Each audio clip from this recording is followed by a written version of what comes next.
ہوا کے ساتھ دوڑتے گھوڑے اور تاریخ کے سینے میں چھپا ایک ملک قازقستان۔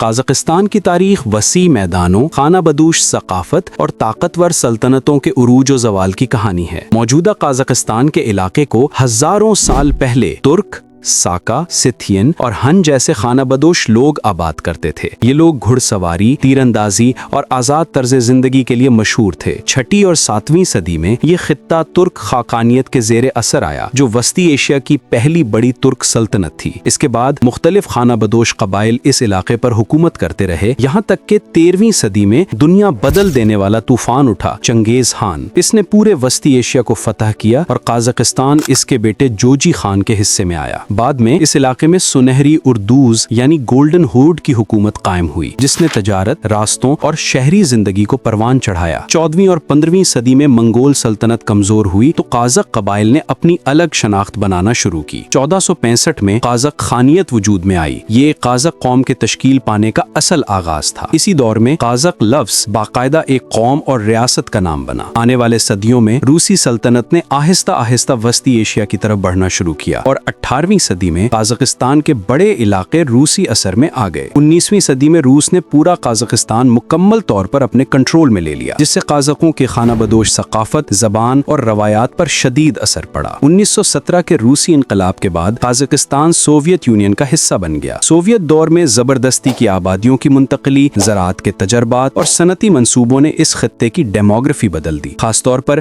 ورجن لینڈز کیمپین نے لاکھوں روسیوں کو یہاں لا کر بسایا، جبکہ قازقوں کی روایتی زندگی تیزی سے ختم ہوتی گئی۔ قازقستان نے سوویت دور میں بہت ترقی بھی دیکھی۔ صنعتیں، شہر، سڑکیں اور خلائی پروگرام بھی۔ دنیا کا پہلا خلائی اسٹیشن بائکنور بھی قازقستان میں ہی بنایا گیا، جہاں سے یوری گاگرن نے خلا کا پہلا سفر کیا۔ مگر آزادی کی خواہش بڑھتی رہی، یہاں تک کہ 1991 میں سوویت یونین ٹوٹ گیا اور 16 دسمبر 1991 کو قازقستان نے مکمل آزادی کا اعلان کیا۔ اس کے پہلے صدر نور سلطان نظربائیو بنے، جنہوں نے ملک کو تیل و گیس کی دولت، معدنیات اور خطے کے امن سے فائدہ اٹھا کر دارالحکومت کو الماتے سے بدل کر ایک ماڈرن شہر آستانہ منتقل کیا گیا، جو آج دنیا کے خوبصورت ترین نئے شہروں میں شمار ہوتا ہے۔ آج قازقستان وسطی ایشیا کا سب سے بڑا ملک ہے، رقبے کے لحاظ سے دنیا کا 9واں بڑا ملک، جہاں تاریخ منگول، ترک ورثہ، اسلامی اثرات اور ماڈرن ترقی سب ایک ساتھ نظر آتے ہیں۔ قازقستان دنیا کے اہم تیل و گیس پیدا کرنے والوں میں شامل ہے اور اس کی معیشت مضبوطی کی طرف بڑھ رہی ہے۔ صدیوں کے خانہ بدوش زندگی سے نکل کر ایک ماڈرن ریاست بن جانا قازقستان کی تاریخ کا سب سے حیران کن اور شاندار سفر ہے، جو اسے دنیا کے منفرد ترین ممالک میں کھڑا کرتا ہے۔